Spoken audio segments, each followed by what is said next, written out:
All right, guys. Uh, we finished the assessment, the exit assessment on probability distribution last week. As promised, there were few questions somebody asked me, so I made a promise that I'm going to take it up and see what's wrong with the questions. I don't know exactly if the questions were wrong, the answers were wrong, or you didn't understand. I'm going to try explaining it. The first question I got is asking if there are three hand cards and we have to get exactly two red cards out of a deck of 52 cards, what's the probability? So remember, we're talking about binomial distribution because uh, the probability of success and failure is same. So when you take the card, there are 26 red cards, 26 um, cards are uh, the other colors. So the probability of success in this case is half, and probability of failure is also half. And we have to get three cards, and two of them have to be red. So in this case, n has to be 3 and x has to be 2. So you know the formula for probability distribution when it's binomial. It's ncx and p exponent x and q exponents n minus x. So exactly use this formula here. So 3 choose 2 and we're getting two red cards, and probability of success in this case is half. It's a 2 because we want x is to 2 and this will be n minus 2 which is 1. So if you do calculation, 3 choose 2, uh, probability of success exponent 2 and probability of failure exponent 1. If you do calculation, 3 over 8 is the answer. So B should be correct answer. So I don't know exactly if this was right answer or you got different question there, different answer. So that's the answer for first question. The second question I got it's on finding the expected value. And knowing the expected value, we can determine if this is a fair game or not fair game, and what will be the expected value. Basically, the question is asking what's the expected value. If you roll the dice, and there are 6 numbers on a dice, 3 of them are even and 3 of them are odd.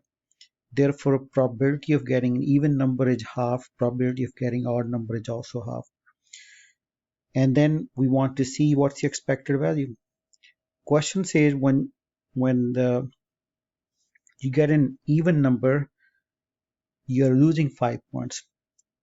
5 times the number you get. And you will be gaining point when you have odd number if you roll the odd numbers. So odd numbers are 1, 3, and 5. So every time you roll it, you get 4 times the number, 4 times the number, and 4 times the number. That would be the money you gain. And the probability of getting each of those odd numbers is half, half, and half.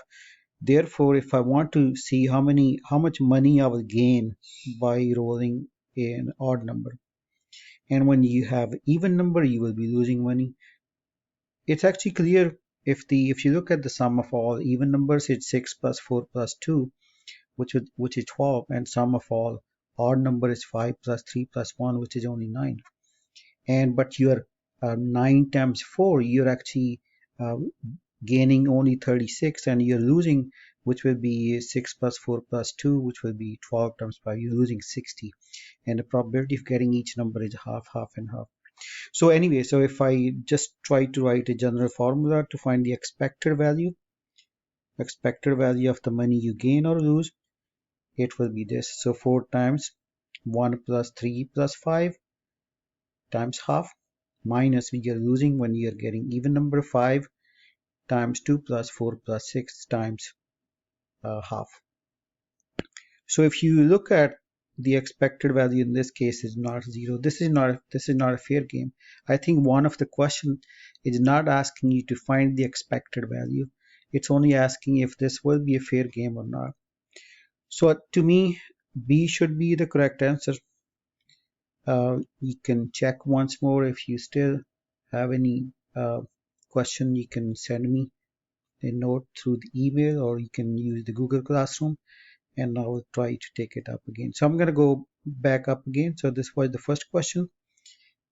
It's asking what's the probability of drawing exactly 2 red cards in a hand of 3 cards. Check my solution once more, and then go to the second question. And it's basically asking the expected value. All right, so let me know if you have any other question.